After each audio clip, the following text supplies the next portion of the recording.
Erik ten Hag Manchester യുണൈറ്റഡിന്റെ കോച്ചായി തുടരുമെന്ന് ഉറപ്പായി കഴിഞ്ഞു. 2025 വരെയുള്ള കരാർ 2027 വരെ നീട്ടാൻ കോച്ചും ക്ലബും ധാരണയായെന്നാണ് പുറത്തുവരുന്ന റിപ്പോർട്ടുകൾ.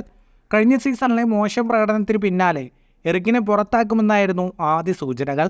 എന്നാൽ ഇതെല്ലാം കാറ്റിൽ പറത്തി എറിക് ടീമിനൊപ്പം തുടരുമെന്ന് ഉറപ്പായിരിക്കുകയാണ്.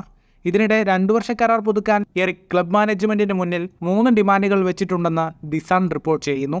ജേഡൻ സാൻചോയെ ടീമിലേക്ക് തിരികെ കൊണ്ടുവരരുത് എന്നാണ് ഒന്നാമത്തെ ആവശ്യം. കോച്ചിനെതിരെ പരസ്യമായി രംഗത്തെത്തിയ സാൻചോയെ യുണൈറ്റഡ് ജർമ്മൻ ക്ലബ് ബൊറൂസിയ ഡോർട്ട്മുണ്ടിന് ലോണിൽ വിട്ടിരിക്കുകയാണ്. എറിക്കിനോട് പരസ്യമായി മാപ്പ് പറഞ്ഞ സാൻചോയെ തിരികെ കൊണ്ടുവരാൻ ടീം മാനേജ്മെന്റിന് താൽപ്പര്യമുണ്ട്. എന്നാൽ സാൻചോ ഇനി തന്റെ ടീമിൽ വേണ്ടെന്നാണ് എറിക്കിന്റെ തീരുമാനം. ടെക്നിക്കൽ ഡയറക്ടർ ജേസൺ വിൽകോക്സ് ടീമിന്റെ പ്ലേയിങ് സ്റ്റൈലിലും തീരുമാനങ്ങളിലും ഇടപെടരുത് എന്നാണ് എറിക്കിന്റെ രണ്ടാമത്തെ ആവശ്യം. FA കപ്പ് ഫൈനലിൽ ക്യാപ്റ്റൻ ബ്രൂണോ ഫെർണാണ്ടസിനെ ഫാൾസ് 9 പൊസിഷനിൽ കളിപ്പിക്കണമെന്നത് വിൽകോക്സിന്റെ നിർദ്ദേശമായിരുന്നു. മനസ്സില്ലാ മനസ്സോടെ എറിക് ഇത് സമ്മതിക്കുകയും ഇതിനു പിന്നാലെ ഫൈനലിൽ മാഞ്ചസ്റ്റർ സിറ്റിയെ തോൽപ്പിച്ച് FA കപ്പ് നേടുകയും ചെയ്തു. എങ്കിലും വിൽകോക്സിന്റെ ഇടപെടലുകൾ എറിക്കിന് അതൃപ്തി ഉണ്ടാക്കുന്നു. ഫോർവേഡ്സ് കോച്ച് ബെന്നി മക്കാർത്തിയുടെ കരാർ പുതുക്കണമെന്നാണ് എറിക്കിന്റെ മൂന്നാമത്തെ ആവശ്യം.